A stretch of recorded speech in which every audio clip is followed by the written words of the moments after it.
Hi, my name is Lauren.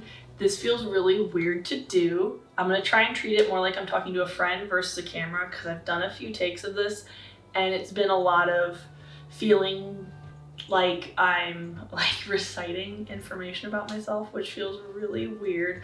But this is gonna be a new spinning and knitting podcast, probably with sewing and woodworking and horses and just everything probably, because I have a lot of interest and I also have a lot of time on my hands to fill with said interests. So I recently got a lathe, so that is making spindles is also becoming a hobby, but I am probably a capital S spinner and a lowercase k knitter. I grew up knitting. Two of my great grandmothers taught me when I was about 8 years old, but I didn't do much with it besides I'd make hats, and then my mom cloth diapered my siblings, so I would make them the little wool pants that go over the diapers. And that's really all I really did with it because I was a horse kid through and through. I had quite a few horses growing up and I had a business training them for a minute. And I didn't want to wear sweaters. I also lived in Florida and South Carolina, on the coast of South Carolina, so there really wasn't a need for sweaters. But 2 years ago, I discovered spinning Jillian Eve on YouTube and the week before Christmas and just binged all her videos. And then the day after Christmas, used my Christmas money to buy a spinning wheel. And it's kind of been history since then. This right here is my baby. My husband got her for me for our 4th wedding anniversary. She is a Kromsky Polonaise that I stained myself, and I'm going to be painting at some point, but I'm really intimidated by the idea of painting it. So we'll see if that actually happens. Sorry, people are texting in my family group chat. But we have property and we have sheep and we have horses and everything. So you're gonna see a lot of eclectic stuff. And I would like to do fun little vlogs because we're currently building a shed we're calling it the wool shed as a studio space for me out there. And so I kind of want to document that for my own reasons. But yeah, let's get into this. And yeah, so I'm gonna go into spinning and knitting. I'm gonna try to keep it more like the traditional podcast. It's gonna be really chaotic because I'm very neurospicy, so my brain kind of goes every which way, and also at some point my hair is probably gonna go on top of my head because I'm feeling overstimulated by it right now. But actually I'm gonna go do that real quick. I'm gonna pause this. I'm gonna go put my hair up because it's making me feel like my skin's on fire.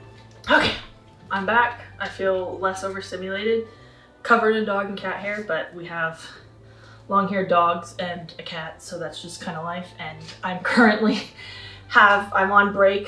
I have to run out to our property to go put antibiotics in my horse's eye, my old retiree's eye, every few hours. So I'm just wearing sweats because I don't want to go out there in nice clothes, and I don't want to have to think about changing because that's a lot of work. But let's get into finished objects. I'm gonna go over some knitting finished objects, and then I'll go over spinning, and then whips, and yada yada yada. So I basically only really create and knit with fiber I've spun myself, because again, I prefer spinning to knitting, and anything else, spinning's my one true love when it comes to fiber arts. And excuse me, because of that, I don't really buy yarn. It's also expensive, and we live in California, so living costs are expensive. We're also building, so everything's just spending money on yarn feels counterproductive when I can get fleece and lengthen the process I'm making it and the enjoyment I find while spending less money, if that makes any sense. But I'm gonna go over some finished objects that I've finished over the last year. I'm not a very quick creator, so most of these are probably only gonna have one finished object, if that, each time, but we'll go into it. So first thing I'm gonna show is, actually I'll show this. This is the cat hair covered field cardigan by Camilla Vaude. I think that's how you pronounce it. I could be completely wrong. Field pullover, not cardigan, field pullover. I really love it. It was my first sweater spin and knit, besides things I've made for my nieces who are under the age of 5. And I really like it. It's made out of, I spun up Malabrigo Nube in the Mostaza colorway. Probably butchering that pronunciation too. It's number 31. And I love this colorway. I had gotten made a small skein of it with some I'd gotten. I don't remember why I ended up with it. And I really loved the colors. And so I spun something up. I spun up about a pound of it, pound and a half. I think it was 5 4-ounce braids, actually. And made this sweater, and I still have enough for another sweater. But it is probably a heavy fingering weight. I spun it point of contact, and my color management was I basically took the braid, bumped it into a bunch of little small pieces ranging in size, and then some of them I'd strip in half, some I'd strip into 4. I wanted to split up the colors as much as possible, and I had them in a basket where I picked at random. So I really wanted to, hi Koa, I really wanted to have I wanted it to be more heathered than stripey. I don't really like stripes. Koa, girl, sit down. Sorry, she's very stressed right now because I'm talking and not petting her. But I really like how it turned out. I had to do, this is for sport weight yarn, so I had to do some adjustments. It's 0 positive ease, which is what I wanted because I have really drastic weight fluctuations, so I'll gain and lose weight pretty quickly thanks to health issues I have. And the goal is to hopefully be getting over some of these health issues and having the symptoms abate over the next year or two. But so I wanted to make sure if I did lose weight, this wasn't going to be like swimming on me. But if I didn't lose weight, it fit well. And I feel like it does. It definitely has more room in the bust even for if I gain more weight.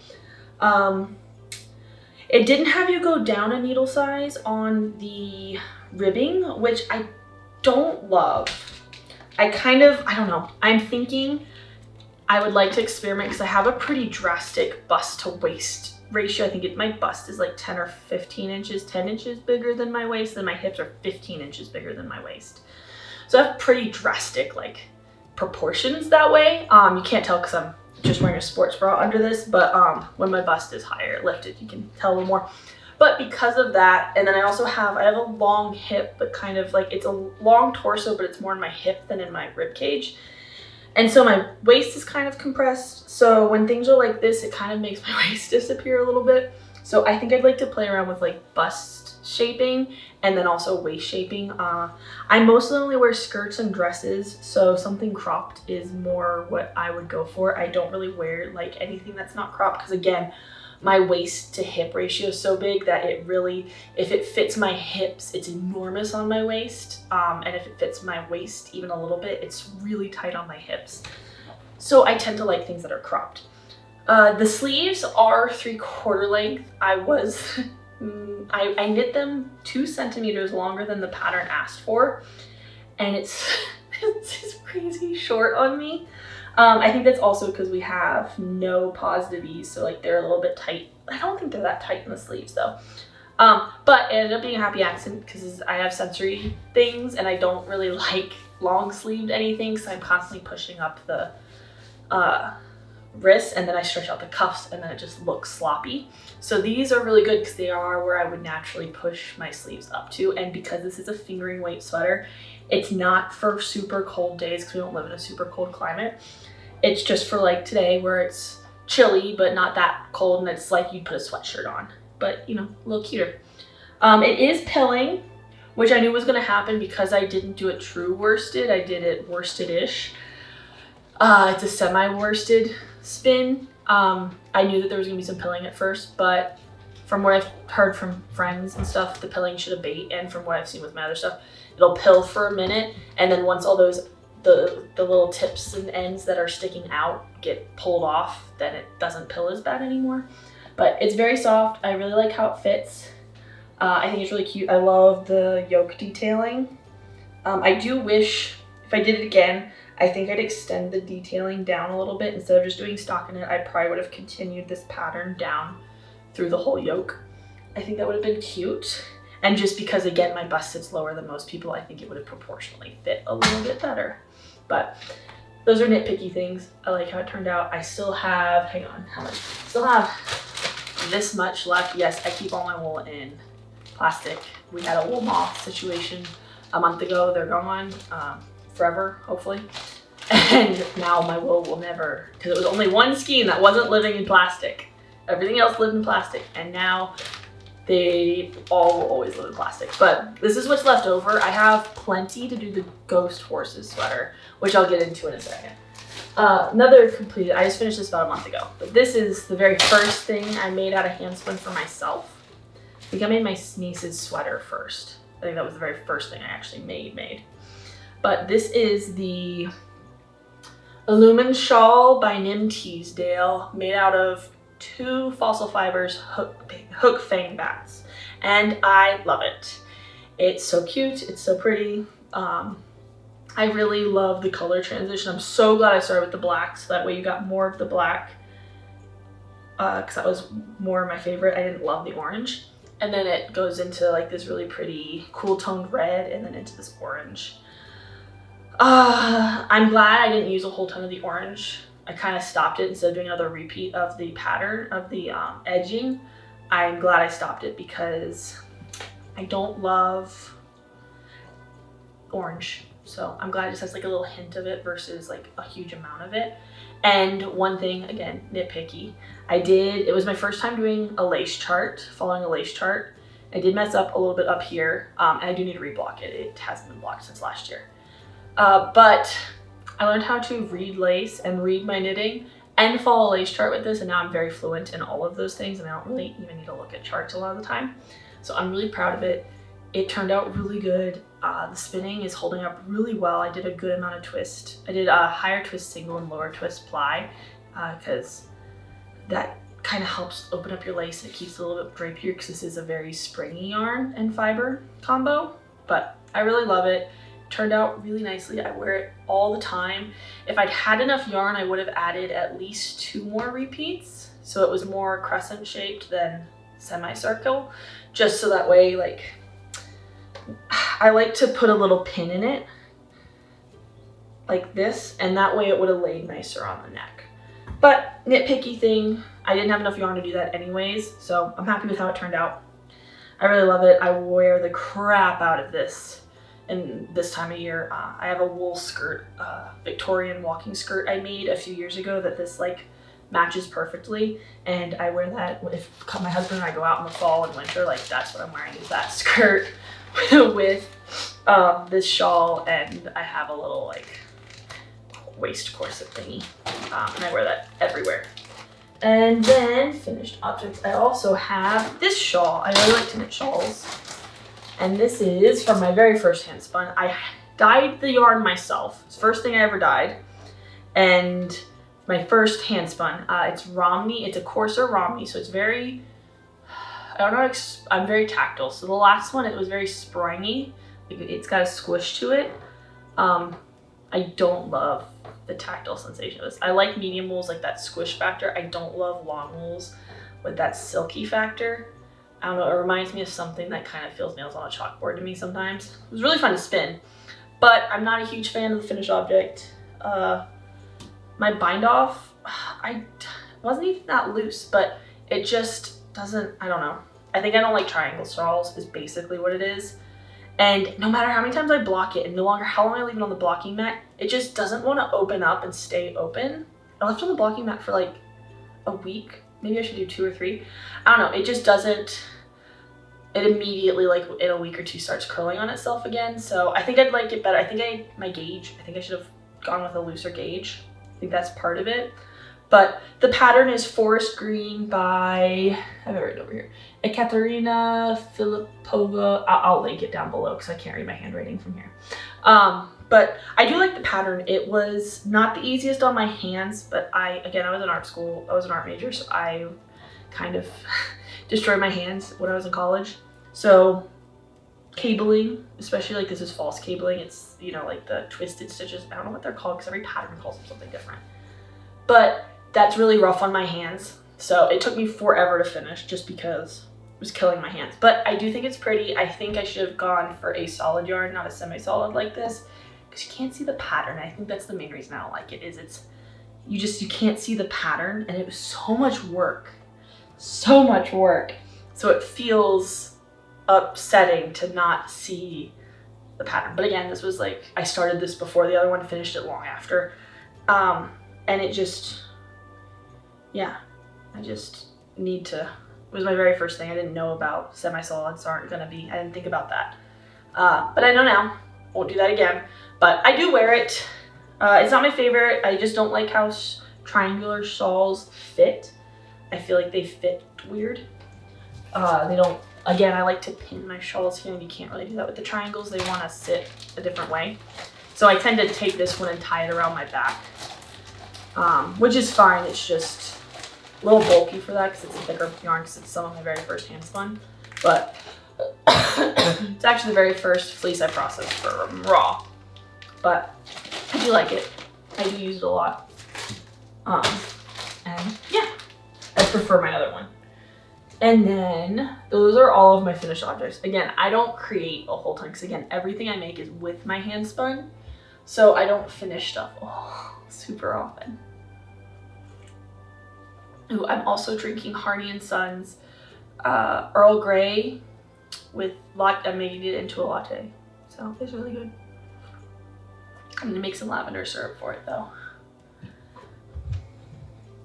So, whips. I am currently, I started, oh, we've got a little sticker.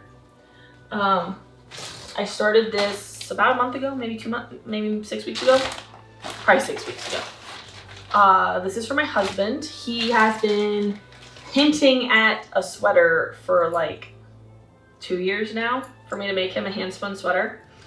And he's 100% knit worthy too, by the way. Like, I should have made him a sweater long ago, but I wanted to make, well, I should have, but I was intimidated because he wanted something fitted and he doesn't like baggy stuff and cabled. And cable charts are scary to me, or they were. I've cabled before, but it wasn't with a chart. It was written out and it was just for a hat. So this is the Moby Sweater by Petite Knits. I know everyone's made this. It's out of Handspun. I spun during Tour de Fleece this year. It is, here, let me see if I can get a good piece so you can see how. It's got a decent amount of bounce to it. So it's 50% Shetland, 50% Romney. The Romney is from a local farm, Harvey Farms. I think Anna Got Wool is what you'd find her under. They do a lot of they vend a lot of the fiber festivals near me.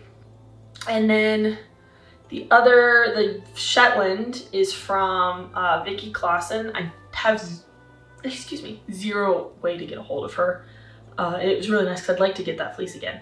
But I got it at the fleece auction at Lambtown of 23. My husband picked out both fleeces because he wanted sweaters out of them. So I combined them because I didn't love the Romney by itself. It's definitely a very soft next to skin Romney. But again, I don't like that slick feeling. I need to work on spinning it. I think I need to do it really very woolen and with a low twist. I think I'd like it better.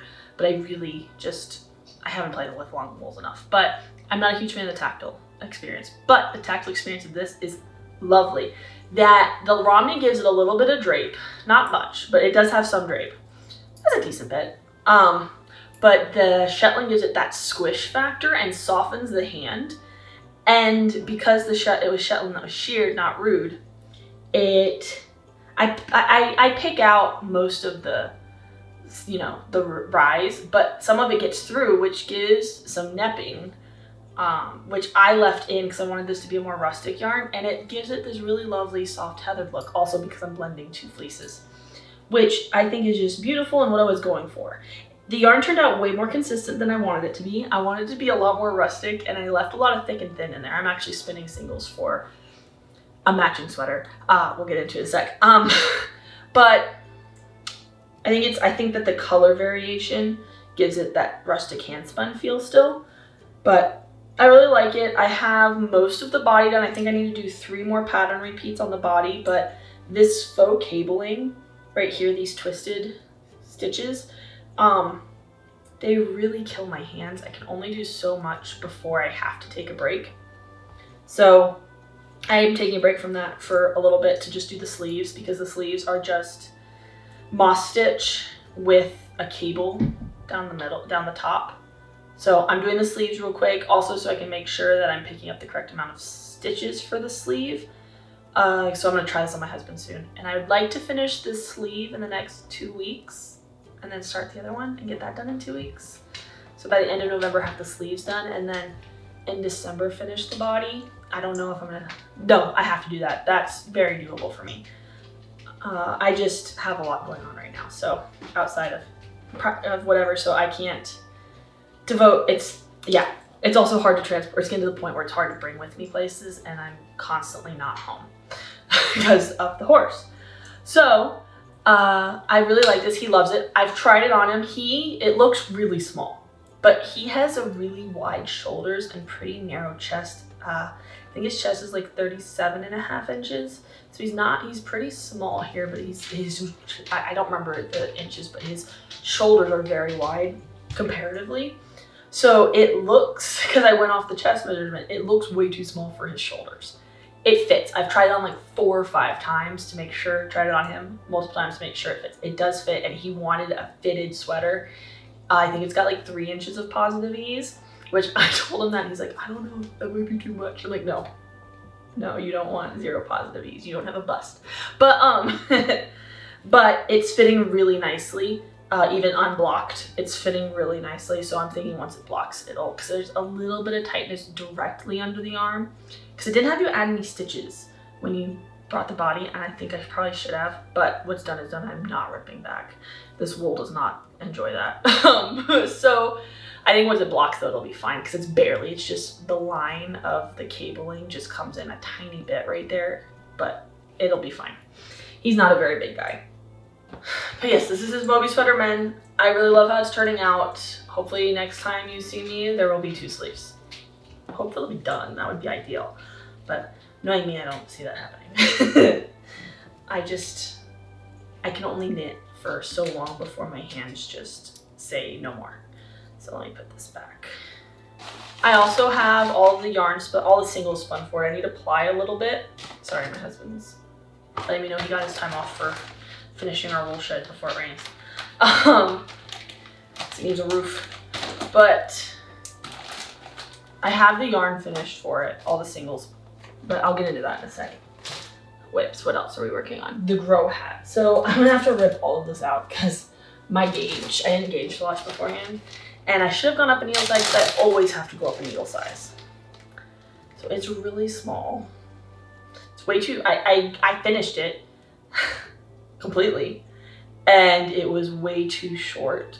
Like the brim hit here, so I don't know. I'm gonna try maybe just knitting 1 inch and then decreasing again, but it's just, here, put it over my bun. I'm making this for my mom, and it's just really tight, and you're not supposed to, this isn't supposed to stretch. It should be fine if I just go up a needle size, but the brim is super tight, and I mean, I have a big head in comparison to her, so this might be fine, but I think I'm just gonna go up a needle, rip it out, go up a needle size. First, I'm gonna do the inch and then the decreases again. So I prefer not to have to go back and do the bobbly things again, because they are really hard on my hands. She picked out the pattern. It's with some of the yarn from my field sweater. Obviously, it's just a thicker gauge. I think it's a DK weight, but sport weight maybe. She really likes the color, so I'm making it for her for Christmas, but it's way too small. So it's in timeout because I just don't want to deal with it right now. But that should be done by the next time you see me. And then I'm also working on, I'm gonna be making, I think it's the Mallorn Shawl. It looks like leaves. I'll link it below. This is 2 fossil fibers bats I spun up it's like a light fingering, I think. Hang on, let me double check.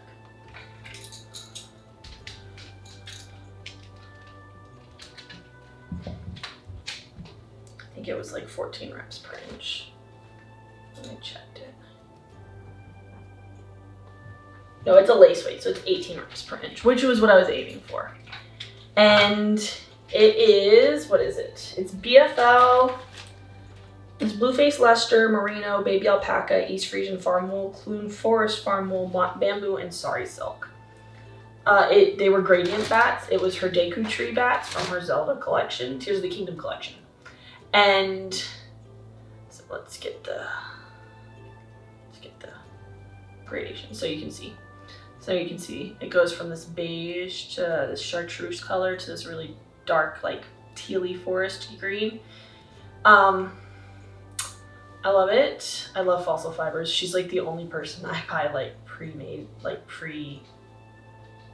whatever yarn fiber from, because I tend to do all of my pre-processed fiber from, because I do most of my own processing myself. So this is going to be a Mallorn Shawl. I'm going to cast this on once I have either the hat or the sweater done. So I also need to, I should probably cast on some, I need to cast on some socks first. But this is sitting here, it's ready. I spun it up a couple weeks ago. And it's lovely, it's drapey, but with a little bit of bounce and tooth. And then this, I spun up in between those two bats. I spun this sample. This is, oh, it's so soft. This is Merino that a friend of mine gave me a 50-gram sample of, raw, that I then scoured and spun up, carded and then spun up. And it was 50 grams, it's 35 grams. That's all I lost between processing and scouring and processing it, which is insane for Merino. It's from Granny Patch Farm. I think it's, Elaine in the comments, let me know, was it 18 or 19 microns? I can't remember. But it's lovely. It's so soft. I have a few hundred yards, and it's probably going to go with another spin I'm working on. That is Merino from Mendenhall Ranch, which is my favorite Merino of all time. I love their stuff. It's like, oh, it's what some people, I love it. It's like buttery and beautiful and glorious, and I just love it. So probably for color work, because that's like a heathered cream and beige moret heathered loveliness. So this is probably going to be part of that. Plus I also have a lighter moret fleece coming from Apple Creek Merino in December. So I'm thinking a colorwork project with all three of those would be top notch. But I did that, and now for plans. Okay, so we have the Mallorn Shawl, we have the colorwork, and then this guy along with this sample. I mean, this is just a sample. I have a lot of the singles, I think like 8 ounces of the single. So this is my yard per pound. This is the Mendenhall Merino. It's beautiful. It's lovely. It's soft. It's glorious. We love her. Why did I sound like I'm 15? I'm getting roughly 1,800 yards per pound. I'm spinning it on my Polonaise on, I think it's a 20-to-1 ratio, semi-worsted. So it's hand combed, 3-ply, very, very round. Before, it's literal frog hair when I was spinning it, because I spun it how it wanted to be spun, and it literally looked like frog hair. And then I plied it, and I sent my friend a photo of it, and she's like, Lauren, what the hell are you gonna do with 3 pounds of frog hair? And I'm like, I don't know. Because even a 3-ply was like, I think it was 28 reps per inch as a 3-ply. Then I washed it and bloomed. Thank God, I was hoping it was gonna bloom. And I think it's 14 reps per inch now.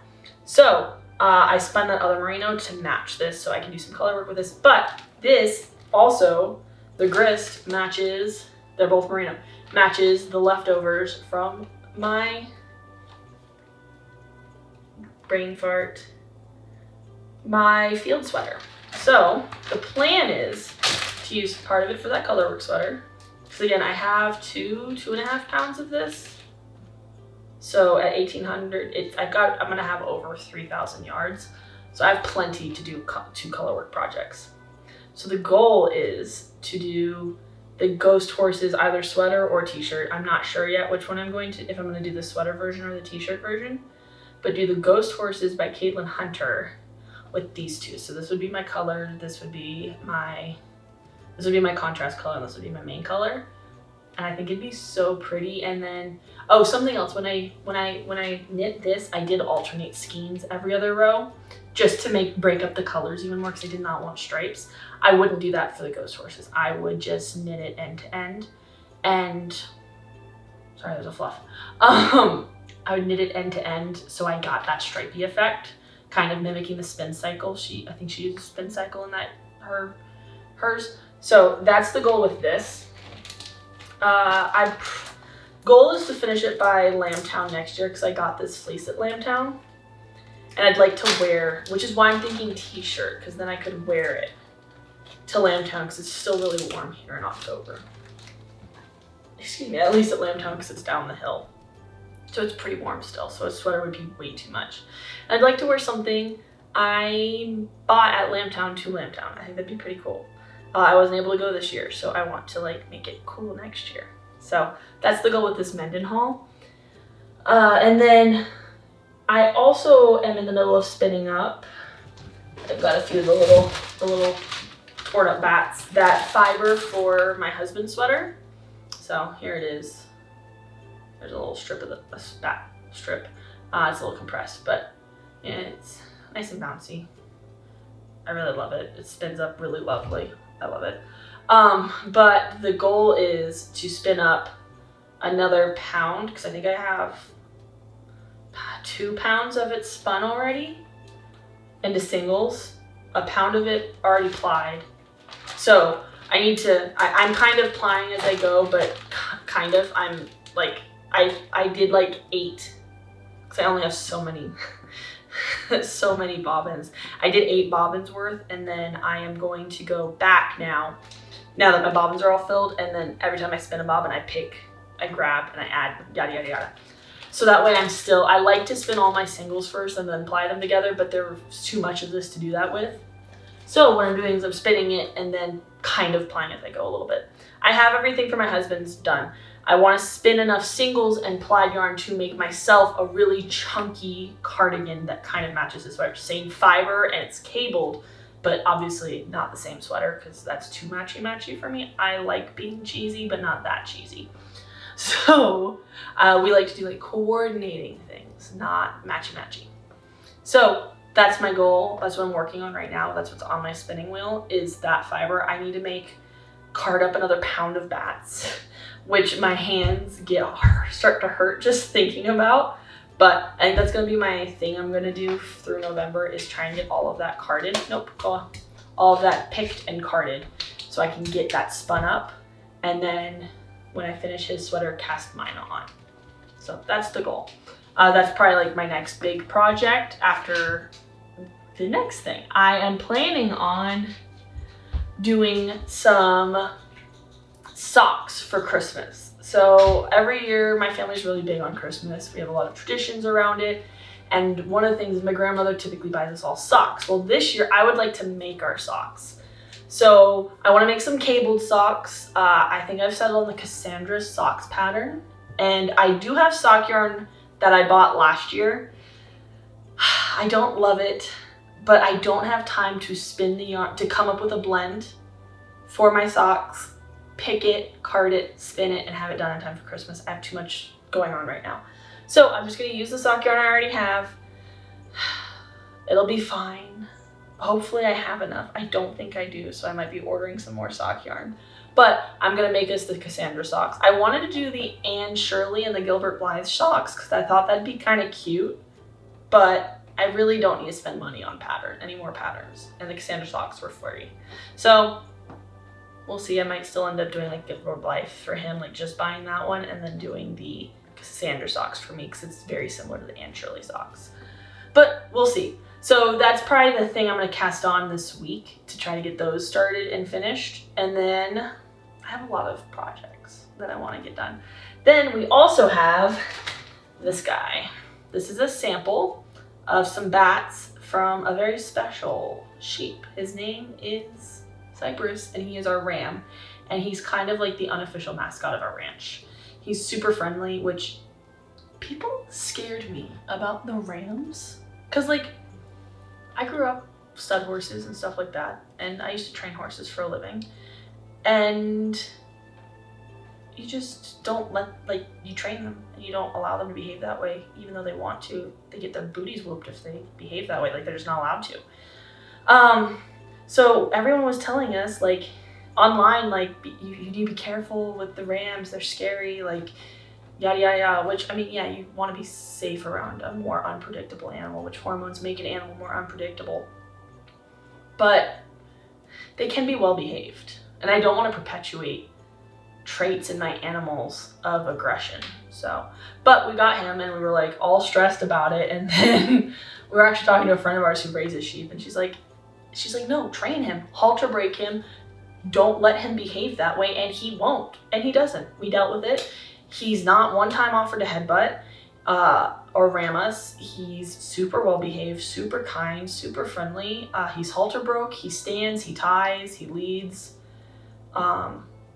He deals with everything we make him deal with, and I love him. He's our favorite. Even when the girls are in estrus, he's still very well behaved and easy to handle. Like, he wants to go and do his job, but he listens still a little bit. So just wanted to put that out there. Like, they're not all evil. He's fantastic and we love him to death. He's our favorite. But this is Cypress's spring sharing.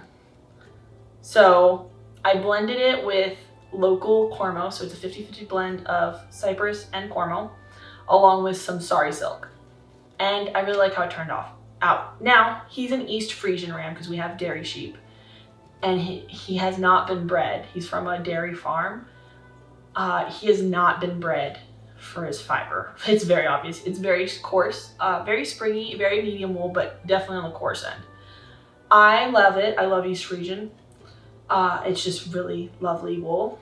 It's very woolly wool, but again, it's not next to skin for most people. I could wear it next to skin, but I've been working on my tolerance to wool. So what the goal is I dyed all this myself. I wanted like a mermaidy blue, like heathered blue. The goal is to spin up some 3-ply yarn and knit socks. I'm thinking DK weight socks for everyone in my family. Hence why it wouldn't be sock weight. Out of Cypress's wool, because it's gonna wear like iron. I can tell you that right now. So, and he's everyone's favorite and everyone loves him. So I think that'd be cool, and we'd all have matching socks. That's not gonna be done for like a couple years. But yeah, it is his lamb's fleece, so it's really tippy. So it's taking a while to pick. But that's another project that's in the works. Like, it's rattling around in my brain. And then, but not spun up yet. This is one that I've spun up and my niece asks me about almost every other time I see her. This is that local Cormo, but I dyed it, my niece and I dyed it cotton candy colors with cotton candy silk. So it's our county fair yarn. So cotton candy county fair, at the county fair is the vibes we were going for. It's super soft. And my niece she loves shawls. So she loves to wear my shawl, and then I made her one last year, but she really wants her own shawl that's special to her, because the other one was just with leftovers from a different product. It matches my Forestgreen Shawl. So the goal is to make a lace shawl for her out of this. It's her totes. She calls me totes, Toto, because my brother-in-law is Hispanic, and so it was TT and Tio, and so I was TT Low. And she liked to combine words when she was little. She just combined everything. And so I became Toto. So totes. So it's her tote shawl. That I do need to cast on soon because she asks about it all the time when she's getting her tote shawl. But I just haven't gotten around to it because I got really burnt out because I spindle spun all of it, and I got really tired of spinning it because she wanted it spun on specific spindles. So, okay. I think those are all of like the pressing projects. Oh, there's one more, but I'll do that when I get to acquisitions. Okay, so those are all of like the main plans, the main finished objects, the main whips of right now. Okay, so my camera battery died, so we'll see how long it lasts for this one and if I can just finish this. So, on to the second to last thing I can't stop rambling about. My spindles. My acquisitions, actually, which aren't a lot because I don't buy a whole ton of stuff. But something I figured I could show my spindle collection because I'm very proud of it, and I've worked really hard to get the ones that I have. This is my newest one. I got it last month. I don't know if I got it a month ago. This is I've got the start of a cop. This is a Willows spindle. She's on Instagram under Willows Spindles. It's her very first wand spindle. It's white ash and walnut. It is a Russian, mid-weight Russian style spindle. So here's my spindle. Koa, leave the cat alone. It's perfectly balanced. My bowl has a tiny little hump in it that I need to sand out, but so I love how it spins, and this is the spindle that made me realize I like Russian style spindles, which is why I went and I bought a lathe a week ago, and I have made 2 spindles on it. I gotta sharpen my tools so I can make more, but I'm waiting for tool sharpening stuff coming. This is the first one. It is made out of oak, a piece of oak from our wood pile from my property. From our property. It's got some spalting, had a little knot, so it's got a little funkiness there. But I love it. It had a split down the middle of it because I didn't know to look for a split and stuff when I was just grabbing something that looked straight. I injected it with wood glue because I have syringes and needles because of the animals, and clamped it, and you can't even tell. But when I clamped it slightly off center, so it does have a little bit of a chatter, like a wobble. I really like how it spins. It spins pretty decently. Here.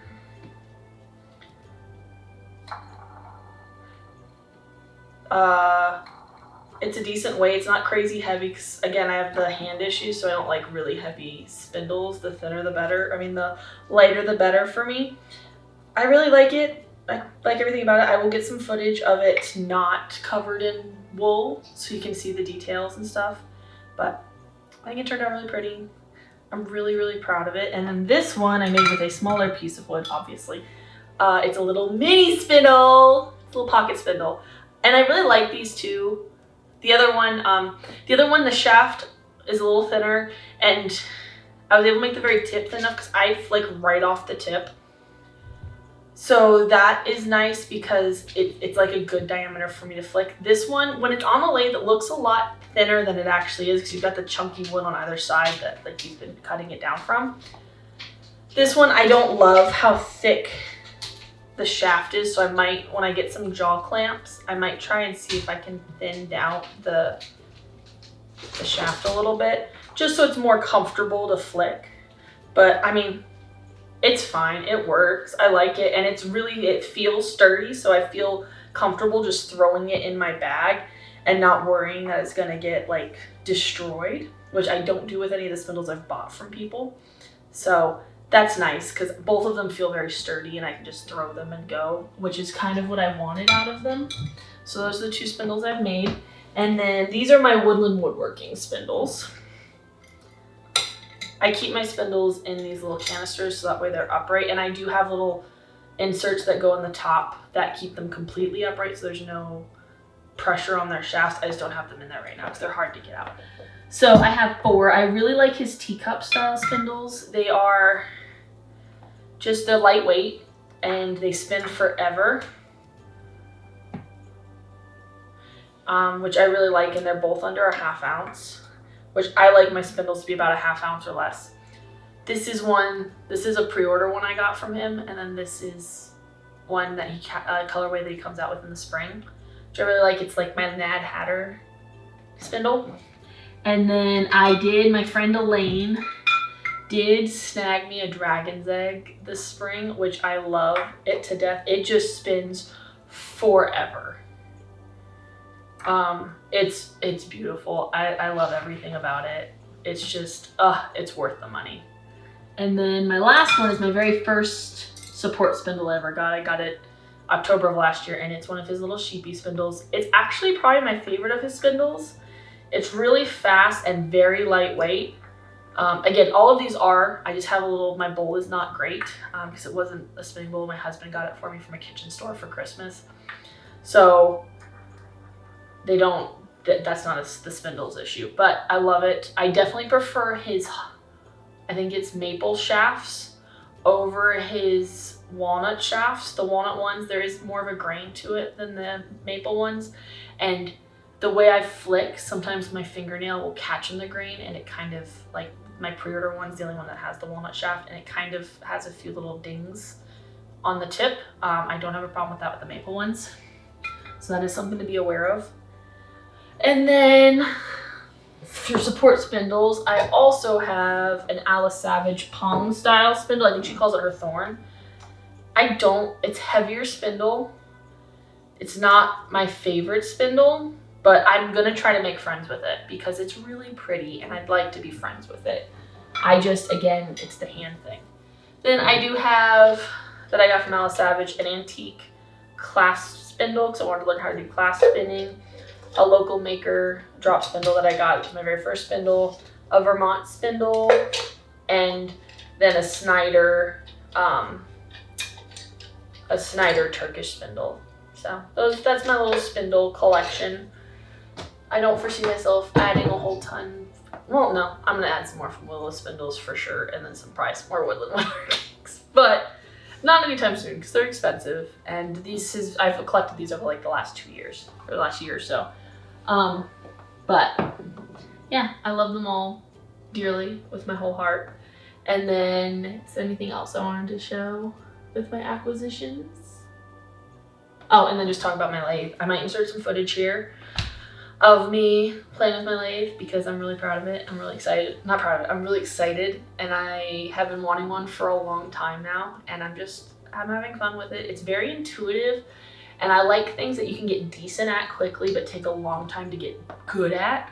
And I feel like wood turning is one of those things that you can be decent at pretty quickly but takes a while to be very good at it. So that's exciting. I want to go to the wood store, pick up some wood, and get some nicer tools sometime in the next few months. It's just expensive, so it's going to take some time till I can do that. But yeah.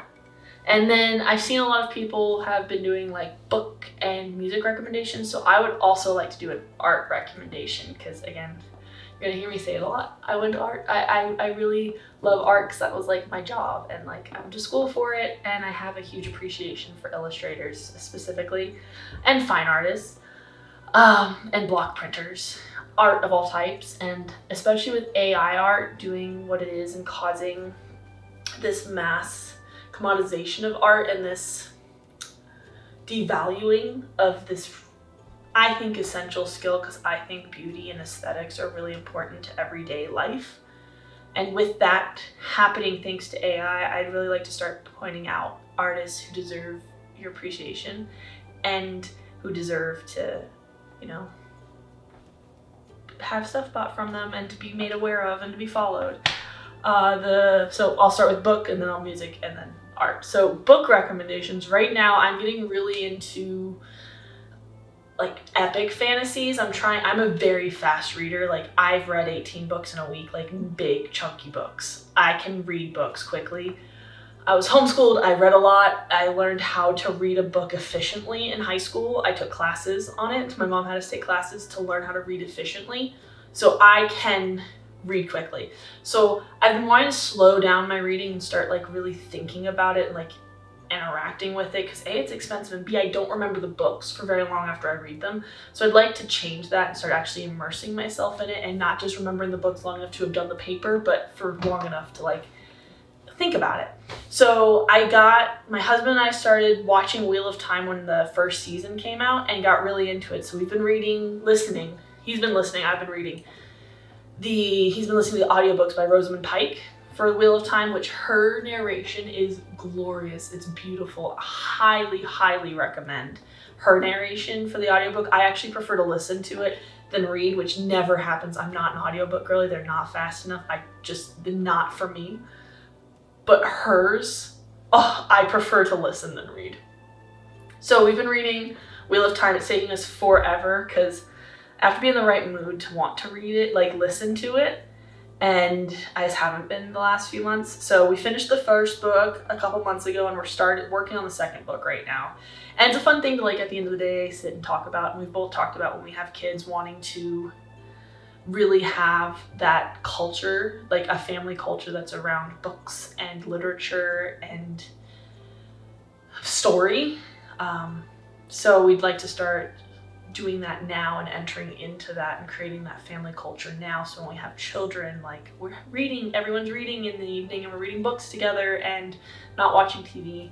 And that's just the family culture we would like to have, because it's one that I really wanted to have for my kids when I was younger, because my mom used to do that for us and I really enjoyed it. So Wheel of Time is one I definitely recommend. And then I also have been reading Way of Kings. Those are both like the main big epic fantasy series, I feel like. And the millennial in me is like, oh, you can't like them because everyone likes them. But I do. And I'm coming to them late, but I really like them both. I'm simultaneously listening and reading to The Way of Kings, which they bundle the book and the audiobook on Amazon for like $10. You can get the bundle, or $14 for each one. So I just buy the bundle. And it's nice because I can bounce. If I'm spinning, I can listen. And when I'm done spinning, I can read on my Kindle. So that is really nice. Highly recommend both of them. Brandon Sanderson finishes the Wheel of Time series. I've mostly finished the series before my husband started reading it with me, so I'm going back and rereading with him. But definitely recommend both of them, especially to read with your significant other, because it's a lot to talk about, and like, especially Wheel of Time, you can like compare it to the show. Look at them as separate things, okay? If you haven't read the book, watch the show first, because the show is good in its own way, but you have to divorce the two. It's like a fan fiction of Wheel of Time, is how you have to look at it. But it's a fun thing to sit down and talk about and engage, and be engaged while you're watching it too, and be like, oh my gosh, why did they do that? Or be like, oh, I really like this change. I think this was really cool. I can see why they made that decision. Also, for the show, watch the directors behind the scenes. Like, he explains why they made certain decisions. And as someone who used to work in branding and marketing, I get why you make those decisions. To make something sellable, you have to change things to hit certain demographics. So I have more of an appreciation for that than a lot of people do. I also didn't grow up on the book. I came to the books through the show, which I think is a good thing and people should be happy about. I like both for different reasons, but I do think it's a cool thing to like engage with. And then music. Okay, I'm going to link it below. But there's a Spotify playlist, and then I made an an Apple Music playlist, because I don't have Spotify Premium. I have Apple Music. My family, we have an Apple Music thing. And so it's a medieval vibes playlist. And I know this is gonna sound so weird, but it's my Christmas/fall music. When I hear it, it's winter. I know it's winter when I put that playlist on. It just feels like winter, and I love it, and I want everyone else to love it. The playlist on Apple Music, I have added songs to it periodically, so it's slightly different than the one on Spotify, but basically the same thing. Highly recommend it. It's super like calming and chill, and I love it. I listen to it all winter. It drives my husband will be like, can we like not listen to this for like an hour? Because I have to have sound at all times, because the spicy brain doesn't allow things to be quiet, because then I can hear the electricity. But yes, highly recommend that playlist. And then for artists, I have two I want to highlight. One I've followed forever, and one's a newer person to me. Which also I actually need to go grab hang on, I'll be right back. Okay, I'm back. So the first artist is Ruth Spear. I'll pan over to this in a sec. This is one of the prints I have by her. My other one I have to get. This is one of her signed, and she put gold leaf on it. And then my other print by her needs to be framed still. I need to just send it to a framer because it's an odd size. But she has been one of my favorite artists since high school, I think. No, college. She does a lot of medieval inspired artwork that just has a lot of meaning behind it and is very emotive.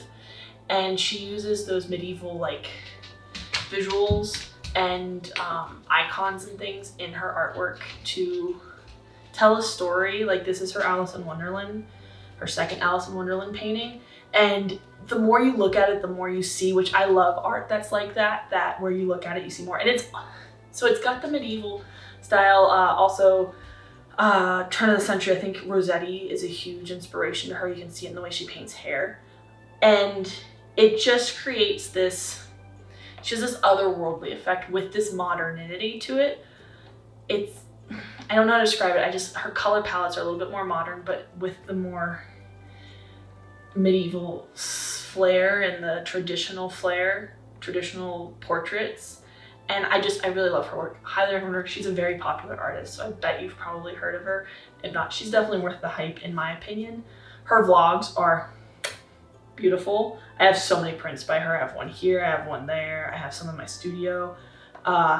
I was part of her Patreon for a long time, and one of the very first things she ever sent out was this little flip through book thing that's like folded, and it's like a little mouse and you follow it through and like you open a map. And when my niece was 2, her favorite thing was she'd run to my studio, ask me to open the door, and we'd sit there and she'd like knock on the door. It has prompts for you to go through the whole story. It's like a story in a paper. And so we do that, and it was her favorite thing when she was little. And then the second one is Addie Best. She is a block maker in Maine. I found her through Capron Cottage, and I fell in love. I'm probably gonna join her Patreon to get her patches every month. But her last patch update, I got her fall special edition patch, and then the one before that, I got a few patches, which I'll insert some footage, closer up footage, but I got these patches because I really wanted the unicorn. And the plan is, and then like the sailor's patch, and then this is just a house. The plan is to make project bags out of these. So I need to go to Joann's, pick up some fat quarters in colors that would go well with these so I can make some project bags. But it's gonna be a minute. I think I'm probably gonna do the fall one first and then the unicorn one. But I just have to get over there. It's 5 minutes away, but it just takes me forever. But I really like block printing because it's just reminiscent of traditional printing styles, especially like turn of the century when they were cranking things out. It just has those feelings behind it, and I just love the graphic nature of it and the line variation, the weight variations, and it's just every single print is different, slightly different, but the same. And I really love that, and I love her art style. It's very whimsical and cute, and she lives in this adorable little cottage in Maine that she's renovating, and I just really love her content and highly recommend you join her. And also, as a fiber artist, why not get some of her patches and make some project bags? They're adorable. If you go and look at Anne at Capron Cottage, she has some of the cutest little project bags. I actually screenshot some of them because I was like, I want to make something like that. And highly recommend it. But yeah, support artists because they deserve it, and it's a skill that takes decades to acquire, and your skills deteriorate the longer you're away from it too, so you have to keep up on those skills, and it's something that we don't have an appreciation for today, and that makes me sad because art is beautiful and art is so important to understanding life and to relating to things on a more spiritual and emotional level. Because like, yes, we could live in a brutalist environment where everything's minimalistic and very sterile, but you lose something. You lose the soul of life, I guess, is how I would put it. And that makes me sad because, again, art is a huge part of my life and very important to me, and something I feel like needs to be cultivated. And I also think everyone can do it. It's a skill you can acquire. It's not born with it or you're not born with it. It's a skill. Same with creativity. It's a skill you can develop.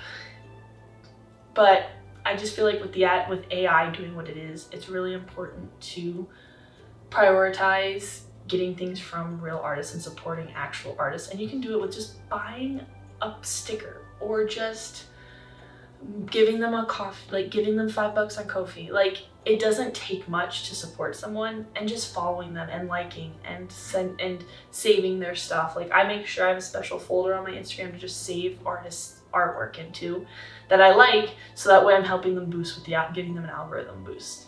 So highly recommend you check both those artists out. And I know this is really long. I am a talker. I grew up in the South. I don't have the accent anymore, but I grew up in the South, and talking is kind of like the national pastime for where I'm from. We can talk. If there was an Olympics for talking, Southerners would win it every time. For saying a lot without saying anything. But I hope you guys are having, I also really like long podcasts. I put them on while I'm spinning or knitting or cooking. But yes, I'm hoping maybe not next week, but maybe the week after to put out a like vlog style video, and maybe next week I have a video that I filmed and edited. It's like a little ASMR. I also love antique sewing machines. I have them everywhere, and I used to restore them. So I have a little video that I made years ago of me fixing an antique sewing machine. So I might put that up next week as like a little fun thing. But thank you for being here. I hope you had a good time. And if you enjoyed this, please like, comment, and subscribe, which feels really cringe to say. And I feel really cringe right now. I'm feeling really old right now. But I hope you come back, and I hope you enjoyed this, and I hope you stick around because it will get better. I do have a fairly fast learning curve, so hopefully it'll get better. I mean, it'll still be cringy and awkward because that's me in a nutshell. But yeah, I hope you stick around. I'm gonna go now. This is really awkward. Yeah.